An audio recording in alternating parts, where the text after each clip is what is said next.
না, কেউ পোল্যান্ডে আছে, কেউ ইটালি আছে, কেউ স্পেনে আছে, কেউ পর্তুগালে আছে। কাতার আসছিলাম, কাতার থেকে ক্রোয়েশিয়া গেছি। দালালে আমাদেরকে টাকা টুকা নিই, দালালে আমাদেরকে টাকা দিছে।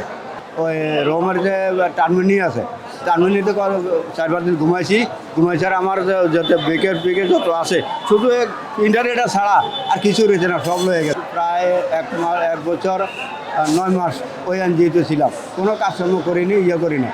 এর ভিতরে আবার হার্টের সমস্যা হয়েছে, হেরা আবার আমার অপারেশন করেছে। আসসালামু আলাইকুম। ওয়ালাইকুম আসসালাম। কি অবস্থা? ভালো আছেন? জি ভালো, আপনি ভালো আছেন? আছি ইনশাল্লাহ, ভালো আছি ইনশাল্লাহ। ভালো নয় মানে আমি তো অসুস্থ রোগী, হার্টের সমস্যা, হার্টের অপারেশন হয়েছে, রিং বসেছে 3টা। জি। 7 মাস ধরে একটা এনজিওতে আমি কাগজপত্র জমা দিয়ে হেরে আমার 7 মাস ধরে ঘুরেছে। আজকে এই পরীক্ষা করে, কাল পরীক্ষা করে, আমার কাছে সার্টিফিকেট সব আছে। কোথায় এটা? রোমে। রোম কি ইতালিতে? ইটালিতে। ইটালি রোমে থাকেন আপনি? রোমে আসছিলাম। আমি আসলে বেশি, আমি কাতার আসছিলাম, কাতার থেকে ক্রোয়েশিয়া গেছি। দালালে আমাদেরকে টাকা টুকা নিই, দালালে আমাদেরকে টাকা দিছে। টাকা দেওয়ার পরেই আমি 20 পিস নামাই রোমের মানুষ একটা লগা কথা কইয়া নেপালি, আমি নেপালি ভাষা বুঝি কিছু, নেপালি একটা কথা কইয়া আমি হে আমার রোমের একটা বাসের ব্যবস্থা করে দিয়েছি, রোম চলে গেছে। ক্রোয়েশিয়া থেকে রোমে বাসের ব্যবস্থা করেছে না? হ্যাঁ, ফের পথে রোমে যাওয়ার পথে আমি ওই রোমের যে টার্মিনি আছে, টার্মিনিতে 4-5 দিন ঘুমাইছি। আর আমার যত বিকেট যত আছে, শুধু ইন্টারনেটটা ছাড়া আর কিছু রয়েছে না, সব হয়ে গেছে। রোমে বাস টার্মিনালে ঘুমাইছিলেন আপনি? হ্যাঁ, তখন ঘুমিতে উঠে দেন আপনার সব নিয়ে গেছে? সব নিয়ে গেছে ইটালি রোমে? ইটালি রোমে। হ্যাঁ, তারপর? এরপর দিয়ে এখান থেকে অনেক কষ্ট করে যাক একটা মরক্কো একটা লোকে দেখ হইলো, হে আবার কিছু আরবি বুঝে, হে আমার নিয়ে একটা এনজিওর মধ্যে দিয়ে ঢুকে দিয়েছে, মাদার টেরিসা যেটা। আচ্ছা। এনজিওর মধ্যে ঢুকে দিয়েছে। আজ প্রায় 1 বছর 9 মাস ওই এনজিওতে ছিলাম, কোনো কাজকর্ম করিনি, করি না। এর ভিতরে আবার হার্টের সমস্যা হয়েছে, হেরা আবার আমার অপারেশন করেছে ফ্রিভাবে। এনজিওর মাধ্যমে? এনজিওর মাধ্যমে চিকিৎসার ব্যবস্থা করেছে? ফুল চিকিৎসার ব্যবস্থা করছে। এই জন্য আবার হেরা ওষুধ আনি দিত, ওষুধ খাইতাম আর খাইয়া ঘুমাইতাম, বাস। এনজিওর কি ক্যাম্পে আপনি ছিলেন? ক্যাম্পে ছিলাম। তো এরকম ক্যাম্পে আপনার মতো আরো কেউ ছিল? হ্যাঁ, আরও ছিল। বাংলাদেশিরা ছিল? বাংলাদেশি আছে, বিভিন্ন দেশের আছে। আপনি যে আপনার বয়স কত চলে? আমার বয়স 56। 56? হ্যাঁ, 56 বছর বয়স। 56। আপনি এই যে রোমে গেলে, রোমে কতদিন ছিলেন ইটালিতে? রোমে প্রায় 2 বছর 4 মাস। 2 বছর 4 মাস? হ্যাঁ। তো আপনি কাতার থেকে প্রথমে কি ক্রোয়েশিয়া গিয়েছিলেন? কাতার থেকে ক্রোয়েশিয়া গেছিলাম ড্রাইভার বিষয়ে, আমি রোমে আচ্ছা, কাতারে ড্রাইভারি করতাম। এখান থেকে এরা ফলোবান দিয়ে আমরা মোট 16 জন গেছি, আমি একজন ড্রাইভার, 15 জন লেবার, বুঝলেন। দালালে আমাদেরকে ধোকা দিয়া রোমে ক্রোয়েশিয়া এয়ারপোর্ট থেকে নিয়ে হোটেলে উঠেছে। 2 দিন পরে আগে কোম্পানি কন্ট্যাক্ট পাইছে না, কে কোন দিকে যাইবা যাওয়া। তখন আমরা কোম্পানি ছাড়াই আপনাদেরকে ক্রোয়েশিয়া ভিসা দিয়ে ক্রোয়েশিয়া নিয়ে গেছে? ক্রোয়েশিয়া নিয়ে গেছে, বাট কাজ দিতে পারেন? কাজ দিতে পারেনি। ইয়াং জেনারেশন যারা ইউরোপে যেতে যাচ্ছে বিভিন্নভাবে, বিভিন্ন দেশ থেকে, তাদের জন্য কি আপনার কোনো পরামর্শ আছে?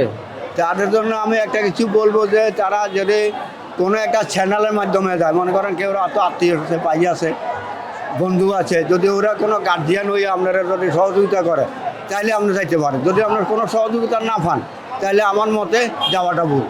আচ্ছা। আমাদের সাথে আমরা কেন 16 জন, ওরা 2 জন, হাতাহাতি হয়ে গেছিল, অনেক কিছু হয়েছে। লাস্ট পর্যন্ত এরা একটাই কথা যে এখান থেকে যে কোন দিকে যাইবা যাও, আর দেশে যাইবার টিকিট আনি যাও, কাতার যাইবার টিকিট আনি যাও, আমরা কেউ কিছু করে দেবো না, কোনো দায়িত্ব নেবে না? না। আপনার 16 জন কি সবাই বাংলাদেশি ছিলেন?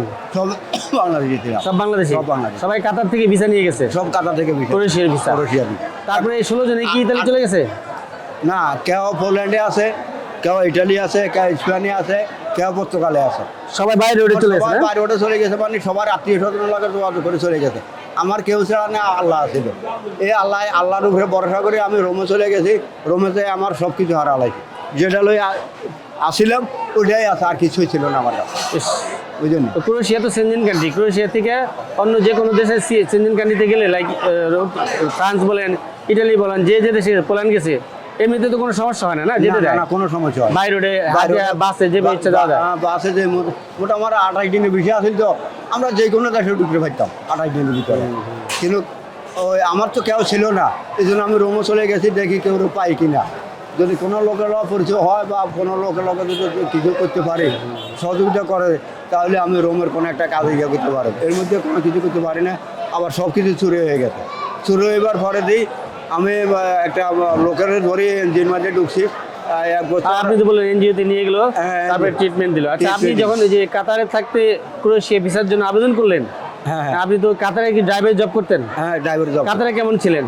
কাতারে মোটামুটি আসছিলাম, ভালোই আসছিলাম। ভালোই আছিলেন, কিন্তু তারপরে আরো ভালোর জন্য আপনি আরো ক্রোয়েশিয়া যেতে আরো চেয়েছিলেন। ভালোর জন্য ক্রোয়েশিয়া গেছিলাম, যে ছেলেটা বাড়িতে আছে বেকার, যদি আমি সেখানে যাইতে পারি ওকে আমি ছেলেটাকেও নিতে পারবেন। ছেলেটাকে নিয়ে আমি চলে যাবো। বুঝতে এই পারছি। খেলে আমি খেলে ক্রোয়েশিয়া- গিয়েছিলেন, হ্যাঁ। এই খেলে গিয়েছিলাম। তো আপনি যখন ক্রোয়েশিয়ার জন্য আবেদন করলেন তখন আপনার বয়স তো অনেক ছিল না?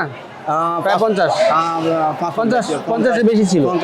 50-এর বেশি বয়স থাকার অবস্থায় কি ক্রোয়েশিয়াতে এই ভিসার জন্য আবেদন করা যায়? হ্যাঁ হ্যাঁ 60 বছরের নিচের জন্য আবেদন করা যায়। তাই? হ্যাঁ আচ্ছা, আমরা জানতাম যে 45 বছর পর্যন্ত নরমালি আবেদন করা ওদের যায়। একটা কারণ আছে কি, মানে আপনার 63 না 67 বয়স হইলে বুঝেননি আপনার একটা সরকারিভাবে একটা ইয়া দেয়, এরা ভাতা দিবে। বাতা দেয়, আচ্ছা, বুঝেননি। রোমও 66 বছর বয়স, আপনার 65 যদি 66 বছর বয়স হয় আপনার রোমে বাতা দিব 800 টাকা নাকি 700 টাকা ভর্তি বাসা পাইবেন, ব্যাংকের মাধ্যমে আপনারা টাকা দিয়ে দিতে। তো এই যে আপনি যে বিভিন্নভাবে ভুক্তভোগী হলেন ইতালিতে, ইউরোপে, স্বপ্ন ইউরোপে গিয়েও কিন্তু আপনাকে চলে আসতে হলো। চলে আসলেন একবারই তো চলে আসলেন, তাই একবার না? চলে আসি আউটপাস নিয়ে আসি। আউটপাস নিয়ে চলে আসলেন। ধন্যবাদ আপনাকে। কি নাম আপনার? আমার নাম আবুল কাসেম, বাড়ি কোথায় আপনার? বাড়ি নোয়াখালী। নোয়াখালী। নোয়াখালী। এখন আপনাকে কেউ আসতেছে নিতে, রিসিভ করতে? আমার ওই যে বাচ্চা আইছে, বাচ্চা আসছে না? আপনি তো অলরেডি ইতিমধ্যে অসুস্থ। আমি যখন অসুস্থ বাচ্চা আইছে, ওকে জি, বাচ্চা সাবধানে বাড়িতে যান, আচ্ছা ঠিক আছে, সুস্থ হন, ঠিক আছে। দোয়া করি ভালো থাকবেন। হ্যাঁ, দোয়া করে ভালো থাকা। জি, আসসালামু আলাইকুম। মনে কষ্ট নিন না। না না, আপনি ভালো থাকবেন। হ্যাঁ, আচ্ছা, ঠিক আছে। আসসালামু আলাইকুম।